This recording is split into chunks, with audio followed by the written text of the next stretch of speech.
We've been lied to about Mega Evolutions and Charizard.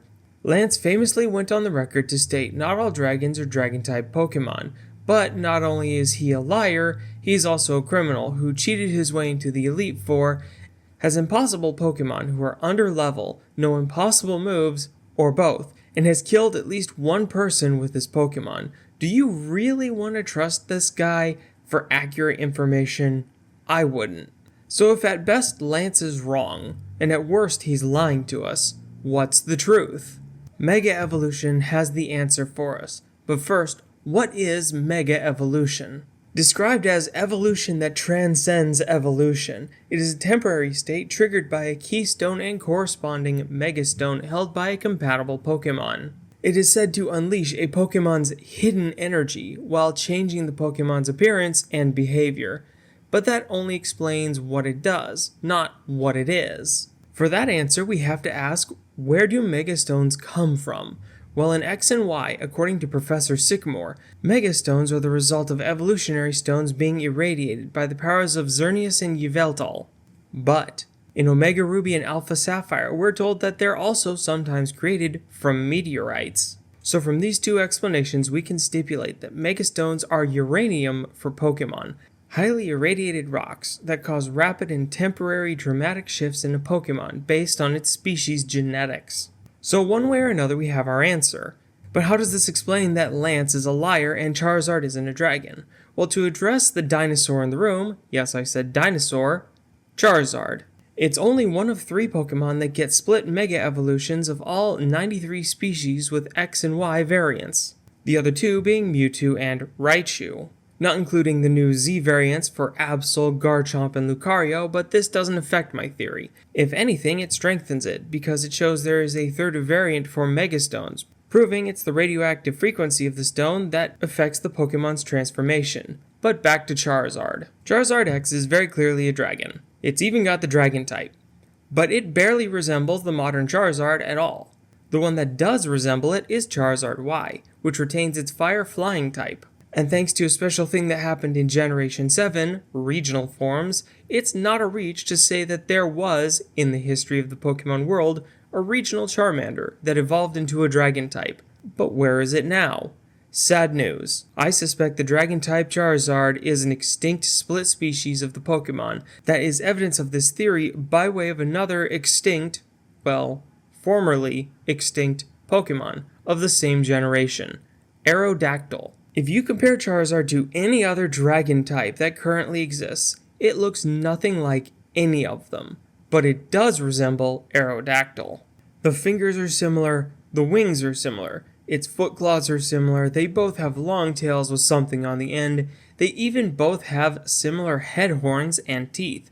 Charizard's Japanese name, Lizardon, follows dinosaur naming nomenclature, using the Latin word for tooth, don, which we see repeated again in Gen 4 with the fossil Pokemon Shieldon and Bastiodon.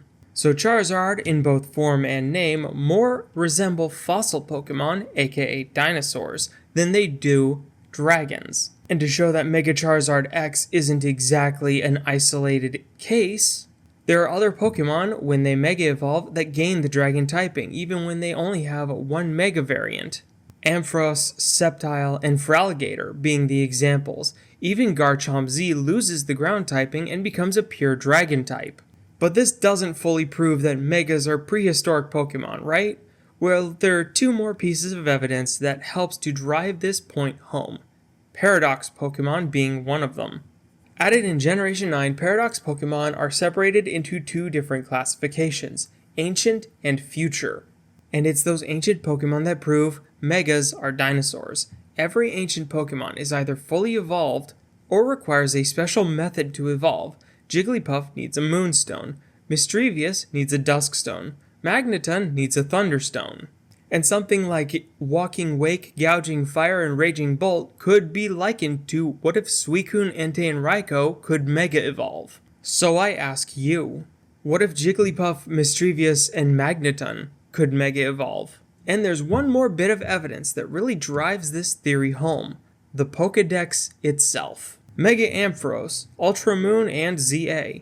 Massive amounts of energy intensely stimulated Ampharos cells, apparently awakening its long-sleeping dragon's blood. Mega Gyarados, Ultra Sun. Mega Evolution places a burden on its body. The stress causes it to become all the more ferocious. Mega Manectric, Ultra Sun. Mega Evolution fills its body with a tremendous amount of electricity, but it's too much for Manectric to fully control. Mega Houndoom, Ultra Sun. Its red claws and the tips of its tail are melting from the high internal temperatures that are painful to Houndoom itself. Mega Garchomp, Ultra Sun. Its arms and wings melted into something like scythes.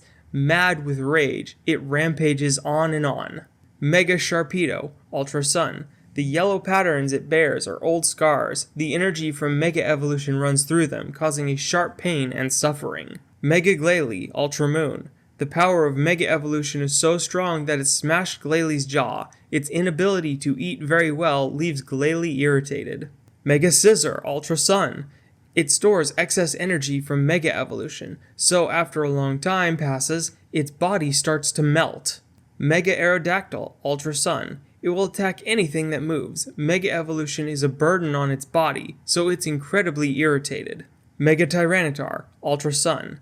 Due to the colossal power poured into it, this Pokemon's back splits right open. Its destructive instincts are the only thing keeping it moving. The Sun and Moon Pokedex are filled with entries like this, Mega Evolution being harmful, sometimes painful for the Pokemon. Gyarados even returns to the fish shape rather than getting any closer to becoming a dragon.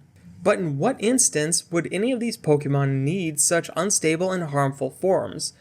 Well, because the Pokemon world was a much more dangerous and savage place than it presently is. In the ancient world, Pokemon needed more savage and dangerous forms to survive, and we can see that represented in the ancient Paradox Pokemon. And as the Pokemon world became less dangerous, the Pokemon naturally evolved into something more stable and less violent. The only outlier is Mega Mewtwo. This shouldn't exist. Mewtwo is a genetic modification of Mew. It can't have a prehistoric version, let alone two of them. But this is all about genetics, and Mewtwo has the genetics of Mew. Mew being one of only 3 Pokemon that can learn the move Transform, with the other 2 being, of course, Ditto and Smeargle. But Smeargle is an anomaly based on the move Sketch, so we're not counting it for this explanation. Mew, however, naturally learns the move Transform. It is a unique genetic ability to alter its biology, and while Mewtwo can't learn Transform, its genetics would still carry the ability to mutate, like Mew. And since we know Megastones are radioactive rocks, then it makes sense why Mewtwo can Mega Evolve, even if it doesn't make sense as to why it gets 2 Mega forms, other than fan service. Maybe it's a look at something ancient Mew might have looked like. But there you have it. Charizard isn't a dragon. It's a dinosaur that survived extinction. For that matter, Mega Evolutions are dinosaurs. And it's all because of radioactive rocks that might be from space. I am the NBT. This has been the Noble Weeaboo. Like or don't, sub or don't, and thank you for watching. Mega Evolutions really are the coolest gimmick Game Freak ever came up with for Pokemon, but they flubbed it by allowing the player to have access to them. They should have kept them locked to NPCs, both to emphasize how they're bad for the Pokemon that they're being used on, and to give more of a boss feel to the Pokemon you're fighting. I mean, it's one thing to beat a Mega Evolved Pokemon, but it's another thing entirely to know that this is supposed to be hard. The bad guy is pulling this out as a trump card to slap you 6 ways to Sunday, coming out on top without countering with your own Mega Evolved Pokemon. That's a feel that everyone should experience. It was just such a bad idea to give it to the player. Not dumber than Dynamax, but still pretty bad design choice. X and Y are just too easy as games, but they're made for children. So I guess that can't be helped when you've got people out here running Nuzlocks and randomizers just to feel a challenge.